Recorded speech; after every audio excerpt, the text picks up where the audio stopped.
अमावस की रात के गहरे सन्नाटे को चीरते हुए 500 भिक्षुओं के कदम जैतवन की तरफ बढ़ रहे थे। मीलों की यात्रा करके तथागत गौतम बुद्ध अपने भिक्षुओं के साथ हर वर्षा ऋतु में जैतवन विहार करने आया करते थे। अंधेरा होने के कारण एक किसान के पैर तले एक मेंढक कुचला गया। वर्षा ऋतु होने के कारण आसपास काफी मेंढक घूम रहे थे। जैसे ही किसान के पैर तले मेंढक आया, तत्क्षण उसे आभास तो हो गया था, लेकिन तब तक बहुत देर हो चुकी थी। ये किसान तथागत और उसके भिक्षुओं को जैतवन का रास्ता बता रहा था। मन की व्यथा जब उस किसान से सहन नहीं हुई तो उसने हाथ जोड़कर तथागत से पूछा कि हे तथागत, आपके साथ चलते हुए अनजाने में मेरे पैरों द्वारा एक बहुत बुरा कृत्य हो गया है। क्या जिस प्रकार ये मेंढक मेरे पैरों तले कुचला गया है, अगले जन्म में मैं भी इसके पैरों तले कुचला जाऊंगा? मेरा मन पश्चाताप से भरा हुआ है। आज तक मैंने अपने पैरों से एक चींटी भी नहीं मारी और आज मेरे पैरों तले एक मेंढक कुचला गया। कृपया करके कोई ऐसा रास्ता बताएं जिससे कि ये बुरा कृत्य मेरे जीवन को प्रभावित ना कर पाए या इसका दंड मुझे ना भोगना पड़े। तथागत गौतम बुद्ध ने एक बड़ी ही सौम्य मुस्कुराहट के साथ उत्तर दिया कि थोड़ा आगे चलने पर इसका उत्तर मैं तुम्हें बताऊंगा। और ये कहकर तथागत मौन हो गए।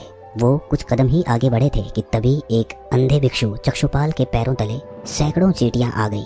रात काफी हो चुकी थी। उन्होंने सभी भिक्षुओं को आज की रात वहीं ठहरने का इशारा करते हुए कहना शुरू किया कि कर्म के सिद्धांत के बारे में बहुत सारी गलत धारणाएं समाज में फैली हुई हैं। मुख्यतः कर्म के 3 प्रकार होते हैं। सबसे पहला अनजाने में हुए कर्म, दूसरा मजबूरीवश किए गए कर्म और तीसरा इरादतन किए गए कर्म। भिक्षु चक्षुपाल की दृष्टि न होने के कारण उसके पैरों तले सैकड़ों चींटियों ने अपना दम तोड़ दिया। और वहीं दूसरी तरफ ये किसान जो कि हमें रास्ता बता रहे हैं, अंधेरा होने के कारण इनके पैरों तले एक मेंढक कुचला गया। ये दोनों ही कर्म अनजाने में हुए कर्म हैं, लेकिन किसान के पास दृष्टि है तो इस किसान का मन अधिक पश्चाताप करेगा, क्योंकि ये खुद को कोसेगा, खुद को कहेगा कि तुम सामर्थ्यवान थे, तुम्हारे पास दृष्टि थी, लेकिन तुम्हारा ध्यान चूक गया और उसके कारण तुमसे बुरा कृत्य हो गया। वहीं दूसरी तरफ जो अंधा भिक्षु चक्षुपाल है, उसके मन को कम पश्चाताप होगा, क्योंकि वो खुद को ये कहकर बहला सकता है कि वो तो अंधा है, उसके पास तो दृष्टि ही नहीं है, इसमें उसकी क्या गलती है। और अब जो इनका मन पश्चाताप कर रहा है तो इस कर्म का फल यहीं पर समाप्त हो जाएगा। बुद्ध ने आगे कहा कि मैं उसी को सत्य मानता हूँ जो कि मेरे सामने प्रत्यक्ष है। अगले या फिर पूर्व जन्म का हमारे पास कोई प्रमाण नहीं है, तो उस पर चर्चा करनी, व्यर्थ की बहस करनी सब बेकार है, समय की बर्बादी है। अगर हम अपने कर्म का फल तत्क्षण अनुभव नहीं कर पा रहे हैं, विवेक का इस्तेमाल नहीं कर पा रहे हैं, तो हम हमेशा इसी दुविधा में रहेंगे कि इस कर्म का फल मुझे किस प्रकार प्राप्त होगा। जैसा मैंने बताया, मुख्यतः 3 प्रकार के कर्म होते हैं, जिसमें से सबसे पहला अनजाने में हुए कर्म। अब अनजाने में अच्छे और बुरे दोनों प्रकार के कर्म मनुष्य करता रहता है, लेकिन इन बुरे कर्मों का फल यहीं तक सीमित था। तुम्हारा मन पश्चाताप से भरा और तत्क्षण उन कर्मों का प्रभाव समाप्त हो गया। तथागत अपनी बात पूरी कर पाते इससे पहले ही किसी शेर के दौड़ने की आवाज सुनाई देने लगी। झाड़ियों में से सभी भिक्षुओं ने देखा कि एक शेर एक हिरण का पीछा कर रहा है। कुछ देर बाद शेर ने उस हिरण को अपना शिकार बना लिया। इसी दृश्य को प्रमाण मानते हुए तथागत ने दूसरे कर्म का प्रकार बताते हुए कहा कि दूसरा कर्म वो है जो एक इंसान मजबूरीवश करता है। ये हिरण शेर के लिए भोजन है। अगर शेर इसका भोजन नहीं करेगा तो शेर खुद समाप्त हो जाएगा।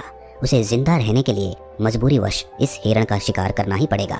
इसी प्रकार समुद्री क्षेत्रों में रहने वाले लोगों के पास अनाज उगाने का कोई माध्यम नहीं होता, इसीलिए उन्हें वन्य जीव या फिर समुद्री जीवों पर निर्भर होना ही पड़ता है, वरना तो उनका स्वधर्म यानी खुद को जीवित रखने के धर्म का वो पालन नहीं कर पाएंगे और अंततः उनकी मृत्यु हो जाएगी।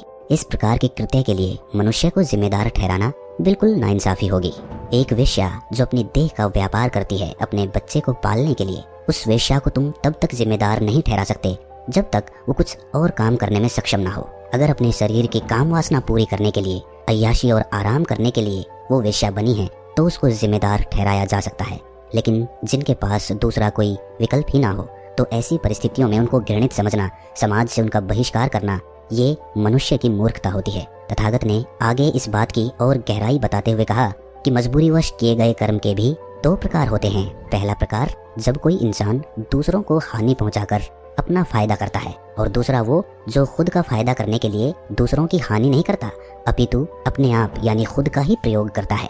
इसे ऐसे समझिए कि एक तरफ वेश्या अपना शरीर बेच रही है, किसी दूसरे को हिंसा नहीं पहुंचा रही, वहीं दूसरी तरफ एक मांस विक्रेता जो मांस को बेचता है वो किसी पशु को हानि पहुंचाकर खुद का फायदा कर रहा है। तो ऐसी परिस्थिति में मांस बेचने वाले विक्रेता का मन धीरे धीरे समय के साथ कठोर होता चला जाएगा, क्योंकि वो प्रतिदिन हिंसा कर रहा है और हिंसा करने वाले मन के पास कठोरता पहुंच ही जाती है। और कर्म का तीसरा प्रकार होता है इरादतन किए गए कर्म। एक मनुष्य दान दक्षिणा करता है, पूजा पाठ करता है और सोचता है कि परमात्मा उसे अगला जीवन बहुत अच्छा प्रदान करेगा, और वहीं पर एक दूसरा मनुष्य ईर्ष्या, गुस्से या फिर बदले की भावना से भरकर दूसरे को हानि पहुंचाने का प्रयास करता है। नाना प्रकार के हथकंडे अपनाता है, अपने मन को भी दूषित करता है और दूसरे को हानि भी पहुंचाता है। दोनों ही प्रकार के कर्मों से कर्ता के साथ फल जुड़ जाता है, और जब कर्ता यानी कि करने वाला फल की चिंता करने लगता है तो वो कर्म वहीं पर अपना प्रभाव छोड़ देता है, यानी कि उसका प्रभाव वहीं समाप्त हो जाता है। जब आप किसी कर्म के फल के बारे में चिंता करते हैं, उसको सोच कर करते हैं, कर्म वही फलित होता है जब फल की चिंता छोड़ दी जाती है। परीक्षा में वही अव्वल निकलता है जो परिणाम की चिंता अपने मन से निकाल देता है। लेकिन मनुष्य जीवन भर फल की चिंता तो करता है लेकिन कर्म की फिक्र बिल्कुल नहीं करता।